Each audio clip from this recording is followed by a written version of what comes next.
to the Crypto Nest. All right, so let's talk about Bombardier. So, someone asked me yesterday, why am I not able to be bullish lately?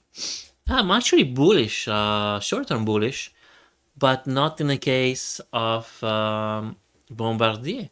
So,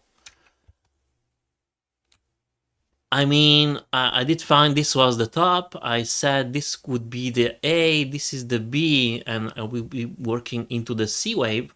So short term, I am bearish. After that, we're going to see if price can hold this level here.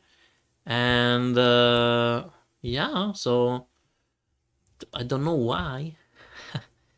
Well, I feel that I'm more bearish because I feel that we're meant to have a correction. And so why the person asked me, why aren't you able to be bullish? Well, let me explain you here. Because if I consider this as a wave 1, and this is a B, and a C for a wave 2, then I would have to have a very nice structure for the third wave. Well, we did reach a nice height, I agree with that. And also, let's figure out, within this third wave, we have a diagonal potential wave 1, wave 2, and I guess this was an a B, and a C for a wave 3. And now we have an A, B, C, and this would be a potential fourth wave. So let me remove our dot, and let's go and sort it out. So we said this is wave 2, and top third wave, setting for a fourth wave.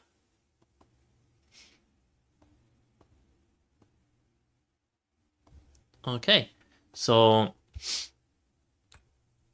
it is a little bit different of the structure that when we were on our way up. Can you see the structure? That's very clear. Can you see this one here, how it's messy and not as impulsive? To me, that this is a sign that this is a part of a correction. And this is why, well, we shall see, right? If it goes below $248, then this is start to be really, really unlikely that it's more of a bullish scenario, and this cannot be a fourth wave anymore. Even it can go a little bit lower, but it start to be a little. Anyway, now we did reach the limit. So, and this is why I don't see this as a wave up. And even if I do, the fourth wave is so low that even if we try to attempt to do a target for that fifth wave,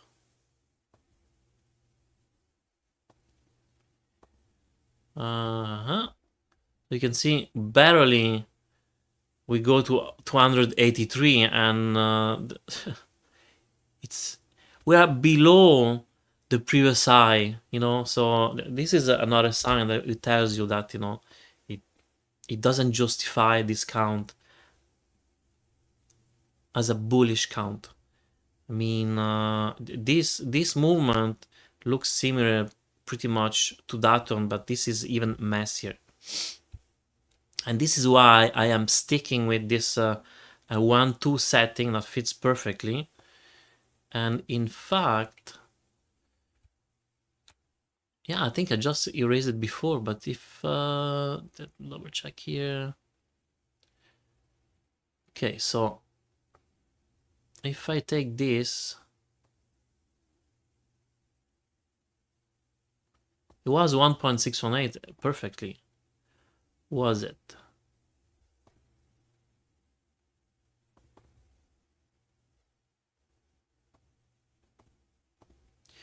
I believe it was. Yeah, it's a band on 1.618 fib extension. I'm going to put it on the right side here. And what did I do? Once again, I just took the length of the A wave and I added to the end of the B wave 1.618. It's the other level where yeah, the C wave can go, and after that we do start to see this sharp correction here. So for me, this is another hint that my counts, it's anyway for the moment pretty decent. All right, so this is pretty much all I wanted to share with you guys. Now on that topic, so now that I have a potential 1-2 setting, let's go and see. Even though it doesn't work 100% on our way down, and it's more meant when we go up. The 1.609, I already did it here.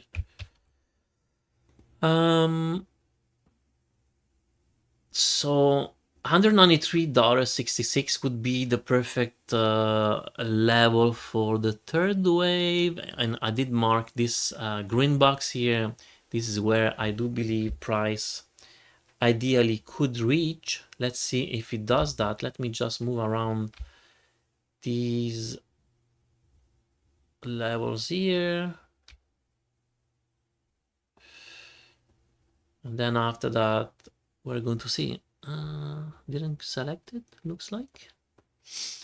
All right, so yeah, for the moment everything it worked as I don't want to say plan, but how I saw it. Let's see if I'm right.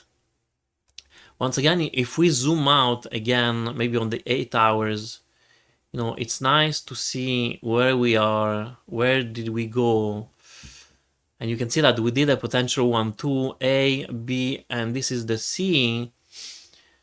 Possibly still working for a fourth and a fifth wave to close that third wave. I don't know where is it now.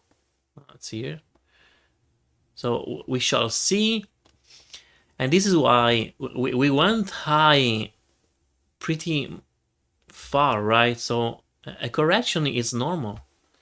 And you can see that the EMA 200 also, you know, lately it's kind of acting as a near support. For sure, we went below, but not that crazy.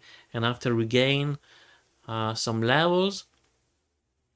So you want to maybe, ideally, if you want to scale in, maybe buy back when the price is below the MA 200 and not when it's way higher. So you don't want to chase the price, but let the price come to you. And it kind of make the difference, because instead of buying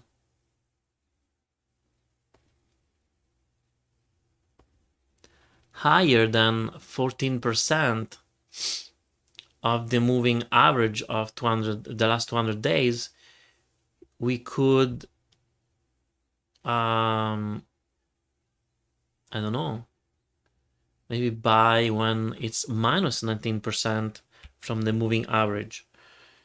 And I mean, this time we could even get a little bit a better ratio here. I mean, you know, you can see that the gap it's shrinking, right? So also that we need to take in account, but the price structure does count. And so this is a fourth wave. $150 does make sense as a pullback. And so, you know, sometimes it pays to be patient. All right, hopefully you enjoyed the video. Please like, subscribe, and hit the notification bell, and have a good day. Bye.